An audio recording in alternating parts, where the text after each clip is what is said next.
പ്രത്യാശയുടെ മറ്റൊരു ക്രിസ്മസ് കൂടി വന്നിരിക്കുകയാണ്. എപ്പോഴും എല്ലാ മതങ്ങളും ഒരുപോലെ മനുഷ്യനെ ഉപദേശിച്ചത് നന്മയാണ്. ഈ ക്രിസ്മസ് ദിനം നൽകുന്ന സന്ദേശവും അതുതന്നെയാണ്.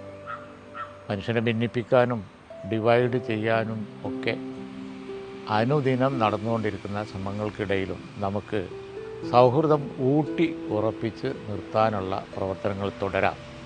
അതാണ് സ്ഥായിയായ ഒന്ന്. ആ സ്ഥായിയായ നമ്മുടെ പൈതൃകം, പാരമ്പര്യം അതിവിടെ നിലനിൽക്കുക തന്നെ ചെയ്യും. കുറഞ്ഞ ദിവസങ്ങൾക്കുള്ളിൽ ഒരുപാട് സുഹൃത്തുക്കളെ ക്രിസ്മസ് ആഘോഷ വേളയിൽ കാണാൻ കഴിഞ്ഞു. അതുപോലെ തന്നെ പള്ളികളിലും